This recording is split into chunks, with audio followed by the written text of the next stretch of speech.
wish you all a very happy feast of the Lady of the Rosary.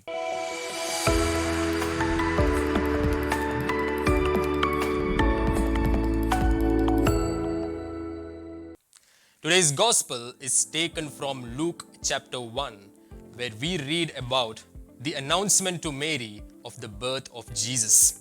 Archangel Gabriel appears to Mary and greets her, saying, "Hail Mary, full of grace, the Lord is with you."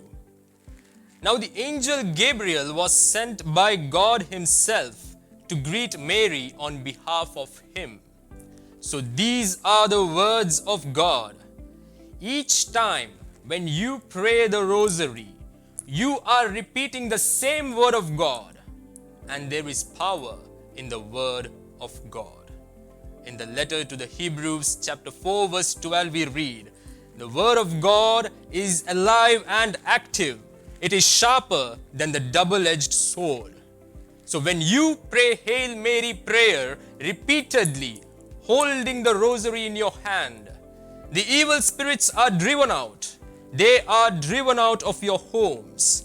The whole atmosphere is sanctified because the devil fears the holy name of Mary. In the book of Genesis, chapter 3, verse 15, God says to the serpent, "She will crush your head." It is Mother Mary who crushes the head of the serpent with Jesus and through Jesus. So the Holy Rosary is a sword given by God for the protection of your families and for the conversion of sinners. And that is why the family rosary is very important. All the members of the family should come together to pray the rosary. And rosary is a combination of vocal and mental prayer. We are basically meditating on the various events of the life of Jesus and Mary. So if we pray the rosary without meditating on the mystery attached to it, then our rosary will be like a body without a soul. Therefore, praying in a group is always good. It helps us to remain focused and attentive while praying the rosary. Dear friends, among several rosary healings and miracles that have taken place in the history of the church, one outstanding event was the Battle of Lepanto. It was the largest naval sea battles in military history that took place on October 7th, 1571. 450 years back, on this very day, the combined Christian naval force known as the Holy League battled against the ruthless Turkish fleet. The Turks basically wanted to conquer the European continent, and their goal was to wipe out Christianity from Europe. And as the sea battle loomed, Pope Pius V asked entire Europe to pray the rosary for the victory. History tells us that on the eve of the battle, every soldier and every sailor on board prayed the rosary on their knees, begging the Mother of God to protect them from the strong Turkish navy.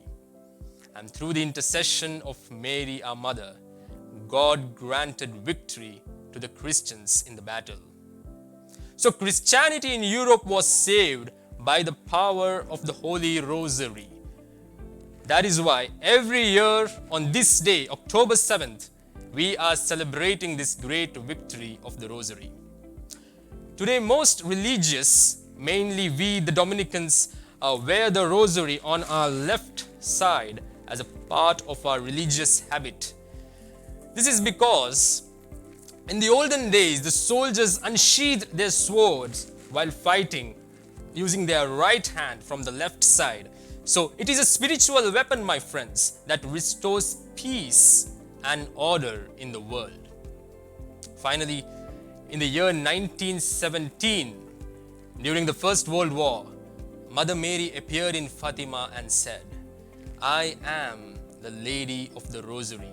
And I desire that people pray the rosary every single day for the peace in the world.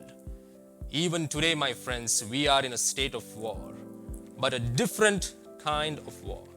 So, in obedience to this call from our Blessed Mother, let us pray the rosary every day for peace in the world, for peace in our families, and for peace within ourselves. So pick up your rosaries and start praying. I once again wish you all a very happy feast. In the name of the Father, and of the Son, and of the Holy Spirit. Amen.